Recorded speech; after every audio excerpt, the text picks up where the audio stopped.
Praise the lord. దేవుడు మనల్ని ప్రేమించి మనకు మరొక దినాన్ని అనుగ్రహిస్తూ వచ్చారు. అందుని బట్టి దేవునికి స్తోత్రం.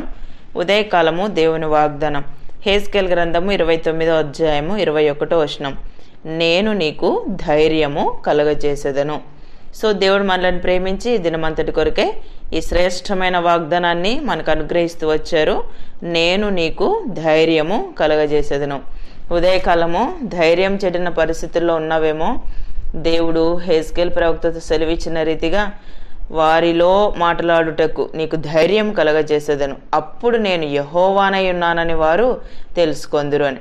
సో నువ్వు ఉదయకాలం నీకున్న పరిస్థితులను బట్టి ధైర్యం చెడిన పరిస్థితుల్లో ఉన్నావేమో, అధైర్యపడి ఉన్నావేమో, బలహీనుడవై ఉన్నావేమో. ఉదయకాలము కొన్నిసార్లు అనుకొనని అకస్మాత్తుగా కొన్ని పరిస్థితులు మన ముందుంచబడుతూ వచ్చినప్పుడు చాలాసార్లు ధైర్యం కోల్పోయిన పరిస్థితుల్లో మనం ఉంటాం. ఉదయకాలం నువ్వు అదే స్థితిలో ఉన్నావేమో. దేవుడు నీకు వాగ్దానం చేస్తూ ఉన్నాడు, నేను నీకు ధైర్యము కలగచేసేదను. సో మన దేవుడు మనకి ధైర్యాన్ని అనుగ్రహించే దేవుడు. పరిస్థితులన్నింటిలో కూడా మనకి చక్కని ఒక సలహానిచ్చి దేవుడు మనల్ని నడిపించే దేవుడు అనమాట. కీర్తనలు 31:24 వచనం మనం చదివితే, యెహోవా కొరకు కనిపెట్టి వారులారా మీరందరూ మనస్సున ధైర్యం వహించి నిబ్బరముగా ఉండుడి.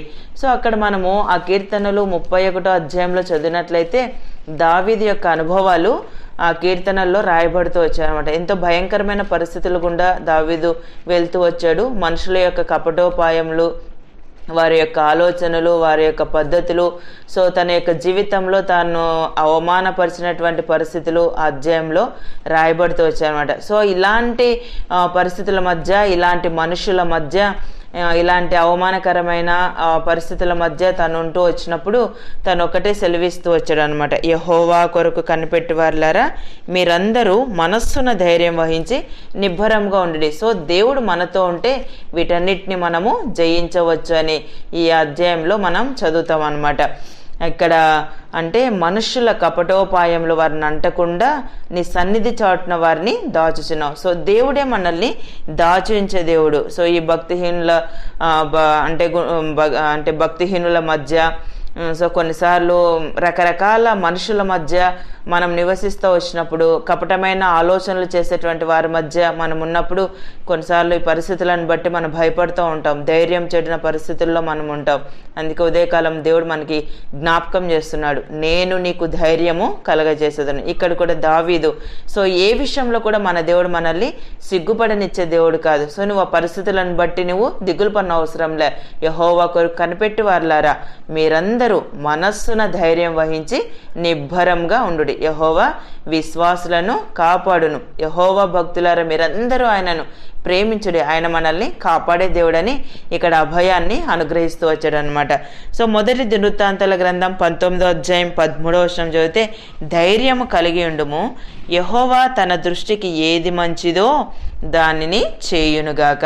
సో ఈ మాటలు యోవాబు సెలవిస్తూ వచ్చాడనమాట. తన తమ్ముడైన అభిషేక్తో ఈ మాటలు సెలవిస్తూ వచ్చాడు. సో మనము అధ్యాయంలో చదివినట్లయితే దావీదు మేలును కోరి అమ్మోనీలకు సహాయం చేయాలని అనుకున్నాడు అక్కడ. సో మనము అధ్యాయంలో చదివితే తన తండ్రిని బట్టి తన కుమారుని పరామర్శించడానికి తన దూతలను పంపుతూ వచ్చినప్పుడు అక్కడ హనూన్ దగ్గర ఉన్న సేవకులంతా కూడా దావీదు అంటే ఆ పట్టణంలో ఉన్న పరిస్థితిని కనుగొనటానికి పంపిస్తున్నాడన్న దురుద్దేశాన్ని తనకి చెప్పడాన్ని బట్టి దావీదు పంపిన దూతలను వారు అవమానపరిచినట్లుగా, సో అక్కడ నుంచి వాళ్ళు అంటే ఆ అవమానాన్ని భరించలేనటువంటి పరిస్థితులు అక్కడ అధ్యాయంలో రాయబడుతూ వచ్చాయి. ఆ పరిస్థితులను బట్టి వాళ్ళు ఒకలాగా షేమ్గా ఫీల్ అవుతూ వచ్చినప్పుడు దావీదు అంటాడు, సో అంటే మీరు ఇంతకాలం అక్కడ ఆగి ఉండుడి అని. అంటే వాళ్ళ పరిస్థితి అలాంటిది అనమాట. దావీదు ప్రేమించి తన ప్రేమను బట్టి తన తండ్రి యొక్క అంటే తన తండ్రిని బట్టి తనని విజిట్ చేయాలనుకున్నప్పుడు హనూను వారి యొక్క తండ్రిని బట్టి, అయితే అక్కడున్న సేవకులు వారికి అంటే తప్పుడు సలహా ఇస్తూ వచ్చారు. దాన్ని బట్టి దావీదు పంపిన దూతలను వాళ్ళు అవమానపరిచినట్లుగా మన వాక్యంలో చదువుతాం. దాన్ని బట్టి వాళ్ళ సిరియనులకు అమ్మోనీయులకు ఇశ్రాయేల్ మధ్య యుద్ధం జరుగుతూ వచ్చింది. ఆ యుద్ధంలో దేవుడు ఇశ్రాయేల్ ప్రజల పక్షాన కార్యం చేసినట్లుగా మనం వాక్యంలో చదువుతాం. అక్కడ యోవాబు అభిషేక్ ఇద్దరు సంభాషిస్తూ వచ్చారనమాట. దేవుడు ఏది మంచిదో తన దృష్టికి దాన్ని మన జీవితంలో చేస్తాడు. అయితే మీ ధైర్యము కలిగి ఉండుము, యెహోవా తన దృష్టికి ఏది మంచిదో దాన్ని చేయనుగాక. ఈ మనుషుల ముందు మనం ధీరత్వాన్ని చూపుదాం. యెహోవా తన దృష్టికి ఏది మంచిదో దాన్ని మన జీవితంలో చేస్తాడు అన్న గొప్ప కాన్ఫిడెంట్తో, అంటే ఒక నమ్మకంతో, దృఢమైన నిశ్చయతతో వాళ్ళు ఆ సైన్యంలోనికి వెళ్తూ వచ్చారు.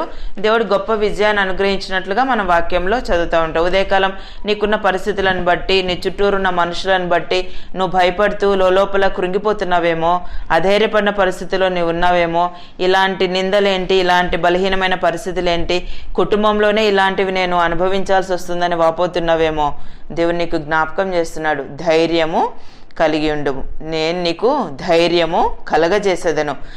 మన దేవుడు మనకి ధైర్యాన్ని అనుగ్రహించే దేవుడు. ప్రతి పరిస్థితిలో కూడా మనల్ని బలపరిచే దేవుడు. మనం తిమోతి రాసిన పత్రిక చదువుతాం కదా, ఆయన ప్రక్క నుండి మనల్ని బలపరిచే దేవుడు. ఇలాంటి గొప్ప దేవుణ్ణి మనం కలిగి ఉంటూ వచ్చాం. కొన్నిసార్లు పరిస్థితులను బట్టి మనము అలాంటి ధైర్యం చేయలేని స్థితిని మనం కలిగి ఉంటామేమో, కానీ మనలో ఉన్న దేవుడు ధైర్యవంతుడైన దేవుడు, గొప్ప దేవుడు, బలవంతుడైన దేవుడు, ఆయన సాహస కార్యములు చేసేటువంటి దేవుడు అని మనం గ్రహించి దేవుడిచ్చిన ఈ వాగ్దానాన్ని మనం మన జీవితానికి అన్వయించుకొని ముందుకు కొనసాగినట్లు ప్రభు మనందరికీ సహాయం చేయనుగాక. ప్రార్థన చేసుకుందాం.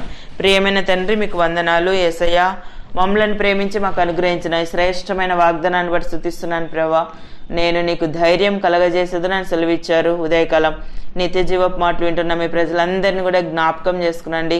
వారికి ఉన్న పరిస్థితులన్నింటినీ కూడా మీరు చూస్తున్నారు. పరిస్థితులన్నింటిలో కావాల్సిన సహాయాన్ని ప్రభా మీరు అనుగ్రహించి అన్ని విధాల కృప చూపుతూ రావాల్సిందిగా కోరుతూ యేసు ప్రభు నామమున ప్రార్థిస్తున్నాను తండ్రి. ఆమెన్.